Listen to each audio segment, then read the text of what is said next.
Chess is a beautiful and ancient game. It is a quiet war fought on a small field. Two players face each other across a board.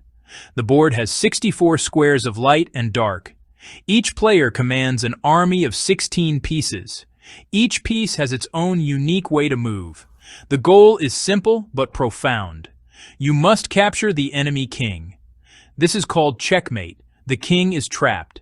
It has no safe squares to which it can escape. The game is over. The game appears simple at first glance. Our story begins in ancient India. About 1500 years ago, during the Gupta Empire, the earliest known form of chess was called Chaturanga. The Sanskrit word means four divisions, or four arms. It referred to the four divisions of the Indian army. Infantry, cavalry, elephants, chariots. The game was a model of warfare, a way to teach and practice strategy without bloodshed. The board was an 8x8 grid, just like today. The pieces represented the army. Foot soldiers, ancestors of pawns. Horse riders, hopped in an L, like knights. Elephants moved two squares diagonally. Chariots moved in straight lines, like rooks. There was a king, the Raja, one square any direction, and a minister, the mantri, one square diagonally. The goal: capture or immobilize the opponent's king. As the game traveled west from India, it crossed deserts and mountains on trade routes and arrived in Persia. This happened around the 7th century. The Persians fell in love with the game. They adapted it to their own culture and language. They called it Shatranj. This name was a direct adaptation of the Sanskrit word Chaturanga. The Persians refined the rules. They largely did away with the four-player version and the use of dice. The game became a contest of pure skill between two opponents. This was a critical step in its evolution toward modern chess. The pieces also received new Persian names. The Raja became the Shah. This is where we get the very name of the game, chess, and the words check and checkmate. The phrase Shahmat means the king is ambushed or finished. The mantri became the farzin. The elephants became pills. The chariots became rooks. The game became deeply embedded in Persian courtly life. Shatranj was more than just a pastime. It was a sign of intelligence, refinement, and strategy. The Islamic Golden Age was a period of great cultural and scientific advancement. Mathematics, astronomy, medicine. Chess flourished alongside those fields. Arab and Moorish players became the undisputed masters of Shatranj. They wrote extensive treatises documenting openings, composing complex problems known as mansubat. Great players like al-Suli al-Lajlaj were famous throughout the caliphates. Their analyses were studied for centuries. They treated the game with a scientific approach. Through the expansion of the Islamic world, the game made its way into Europe. It entered through several routes around the 10th and 11th centuries. West, into Spain with the Moors. East, into Italy via Byzantine trade. North, via Russia. North, via Scandinavia. The game arrived with Arabic names. The biggest change in the history of chess happened in Europe around the end of the 15th century. Sometime between 1475 and 1500, several key rules were revolutionized. The most important of these changes concerned the queen. The old weak vizier piece was transformed into the most powerful piece on the board. The new queen could move any number of squares in any direction, horizontally, vertically, diagonally. This single change dramatically increased the pace and tactical complexity of the game. It was a true revolution, sometimes called Mad Queen's Chess. Other significant rule changes were introduced at the same time. The bishop was given its modern power, allowed to slide along diagonals of any length. The pawn was also given a new ability, the option to move two squares forward on its very first move.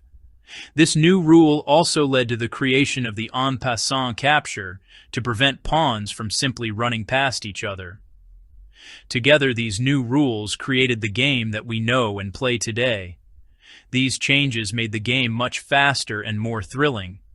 A checkmate could now happen in just a few moves. The role of the opening became much more critical, as a single early mistake could lead to a swift and brutal attack from the powerful queen. The game shifted from a slow strategic siege to a dynamic, tactical battle. The invention of the printing press helped to standardize and popularize these new rules. The first printed chess books began to appear, such as the one by the Spanish player Luis Ramirez de Lucena in 1497. With the modern rules established, chess entered a new era of development. From the 16th to the 18th centuries, top players emerged: Italy, Spain, France. Ruy López de Segura, Gioacchino Greco wrote influential books. They analyzed openings in great detail. Some openings still bear their names. Chess clubs began to form Paris-London centers for high-level play.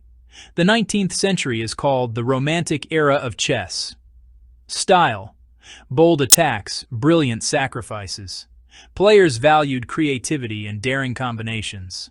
Morphy, an American genius, traveled to Europe in 1858. The 20th century was marked by the rise of a chess superpower, the Soviet Union. After the Russian Revolution, the new government actively promoted chess.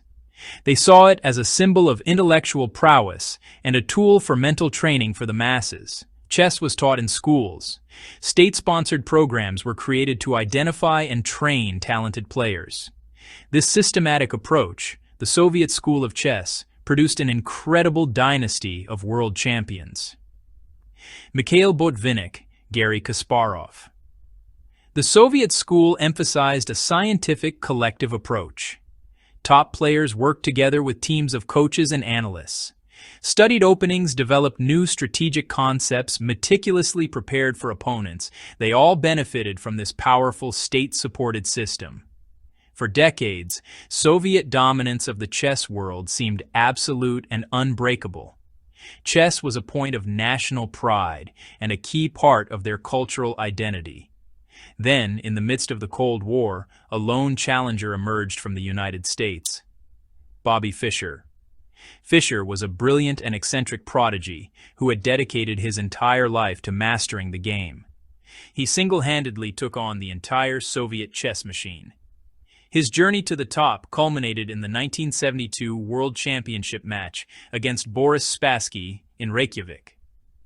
Billed as the match of the century, an epic showdown between the individualistic West and the collective East. Just as the printing press and the rise of tournaments had each transformed chess in their time, the internet sparked the next great revolution. Beginning in the late 1990s and exploding in the 21st century, online chess changed everything. It removed all physical barriers to playing the game. Suddenly, a player in a small town could instantly find an opponent of equal skill from the other side of the world. Chess servers and websites emerged. Chess.com Lichess, attracting millions of users. The global chess community became a single, interconnected network. This digital shift democratized chess knowledge in a way never seen before. In the past, learning from a grandmaster was a rare privilege. Now anyone with an internet connection can access a treasure trove of learning resources. Video lessons, interactive puzzles, massive databases of historical games.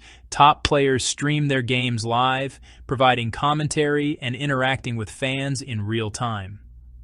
A young, talented player today can learn and improve at a speed that was unimaginable just a generation ago. Chess engines, the descendants of Deep Blue. From the battlefields of ancient India, chess adapted across cultures to the digital screens of today. It has survived the fall of empires and embraced new technologies. The game has proven remarkably resilient, a thread through 1,500 years of history. But why does this simple game of 64 squares and 32 pieces continue to fascinate us? Why does chess still matter in our fast-paced world? The answer lies in its unique blend of art, science, and sport. Chess is a powerful tool for the mind. It teaches us valuable life skills.